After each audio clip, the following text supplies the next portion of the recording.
Des moments avec Dieu avaient un temps de réflexion pour chaque jour. 27 mai.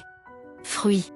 Rempli du fruit de justice qui est par Jésus-Christ, à la gloire et à la louange de Dieu. Philippiens 1:11.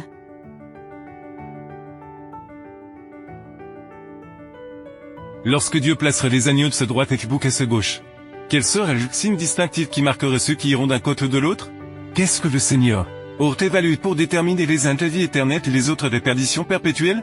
Les Bibles étaient fruits, les Bibles insistent pour que nous marchions dans la sainteté, que nous avancions vers le but qui est le Seigneur Jésus, que nous abandonnions le péché, que nous prononcions la vie d'impiété, que l'orgueil soit détrôné du cœur, que la jalousie et l'envie soient supplantées par l'amour de Jésus, etc. Mais c'est avec le temps, après avoir servi dans l'église pendant des années, quelqu'un commence à cesser subtilement de se regarder, de parler des fautes des autres et à laisser les critiques entrer dans sa vie. Alors il perd de vue son sauveur, dont Sosé l'a condamné. Autre qu'il perd de vue ses propres erreurs et se consacre aux cérémonies, aux théories. Mais, perd sa ferveur pour Dieu sans se rendre compte, son fruit est alors amer.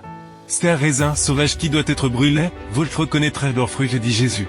En effet, l'enfant de Dieu dans sa vie, l'échelle des vertus dans laquelle il s'efforce de progresser. L'amour, le foot, la patience grandissent chaque jour et son plaisir est de servir le Seigneur.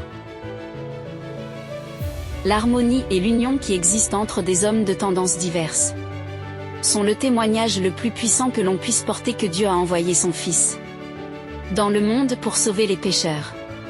C'est à nous de porter ce témoignage, mais pour cela, nous devons nous placer sous l'autorité du Christ, notre caractère doit s'harmoniser avec le sien, notre volonté doit se plier à la sienne. C'est alors que nous travaillerons ensemble sans contradiction. Satan et les incroyants triomphent ce qu'ils voient les croyants de la Bible a été pratiquants. Se querellent et s'attaquent les uns les autres, ils font mauvaise impression pour lieu de porter des fruits d'amour et d'unité. Ils donnent des preuves des fruits de la chair et du péché, c'est quelque chose qui doit être corrigé rapidement, l'amour, les fautes et patiente. Le pardon, toutes les vertus chrétiennes doivent être développées et renforcées. Car l'homme qui suit le Seigneur est un arbre arrosé par le fleuve de la grâce de Dieu, et même les tempêtes servent à fixer plus solidement ses racines dans le salut de Dieu. Car sa vie est cachée avec le Christ en Dieu, et il demeure à l'ombre du tout puissant. Il porte des fruits, ses feuilles ne tombent pas et il demeure en sécurité dans l'amour de Dieu. Il y a des moments pour un lutte que nous menons. Nous portons encore de fruits charnels qui ne sont pas complètement morts.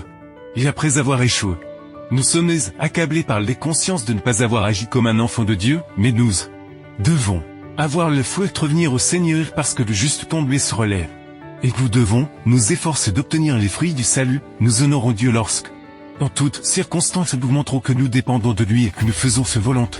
C'est pourquoi nous devons nous lever et rechercher les fruits de la vie éternelle. Amen. Merci pour écouter cet audio. Nous vous invitons à partager avec votre Contactez et visitez le site web. biblewell.com